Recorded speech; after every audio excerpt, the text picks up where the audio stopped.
নমস্কাৰ, আপোনালোকে চাবলৈ আৰম্ভ কৰিছে নিউজ নাও আৰু মই অনুপম বৰা। স্বচ্ছ ভাৰত অভিযানৰ অধীনত খুমটাই, কচুপথাৰ আৰু হাঁওতলি গাঁৱৰ পঞ্চায়তত 3টা কৰ্মজিৎ পীঠ নিৰ্মাণ কৰি উদ্বোধন কৰা হয়। নিউজ নাওৰ বিশেষ প্ৰতিবেদন।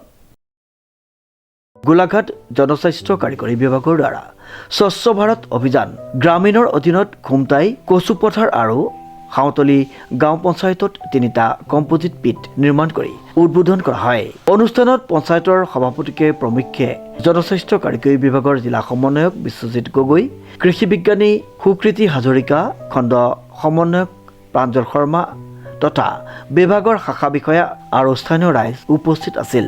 উদ্বোধন কৰা কম্পোজিট পীঠসমূহত কিদৰে জৈৱিক আৱৰ্জনাসমূহ গোটাই সুলভ মূল্যত কেঁচু সাৰ প্ৰস্তুত কৰিব পাৰি তাৰ ওপৰত কৃষি বিজ্ঞানী সুকৃতি হাজৰিকাই ৰাইজক বিস্তৃত আভাস প্ৰদান কৰে। জনস্বাস্থ্য কাৰিকৰী বিভাগৰ তৰফৰ পৰা গোলাঘাট জিলাত কেঁচু সাৰ প্ৰস্তুত কৰাৰ উদ্দেশ্যে 162টা এনে প্ৰকল্প নিৰ্মাণ কৰি থকা হৈছে। এই আঁচনিসমূহৰ সুচাৰুৰূপে পৰিচালিত কৰিলে গ্ৰাম্য অৰ্থনীতিৰ লগতে পৰিৱেশ সুৰক্ষাতো এক সুন্দৰ প্ৰসাৰী প্ৰভাৱ পৰিব বুলি আশা কৰিব পাৰি। গোলাঘাট জিলাত এই আঁচনিৰ অধীনত গোলাঘাট কেন্দ্ৰীয় উন্নয়ন খণ্ডৰ খুমটাই, কচুপথাৰ আৰু হাঁওতলি পঞ্চায়তত সৰ্বপ্ৰথম নিৰ্মাণৰ অন্তত উদ্বোধন কৰি ফলপ্ৰসূভাৱে ৰূপায়ণৰ বাবে গাঁও পঞ্চায়ত সমূহক অৰ্পণ কৰে বুলি খণ্ড সমন্বয়ক প্ৰাঞ্জল শৰ্মাই অৱগত কৰে। দেৰগাঁৱৰ পৰা নৱজ্যোতি ভৰালীৰ এক বিশেষ প্ৰতিবেদন, নিউজ নাও।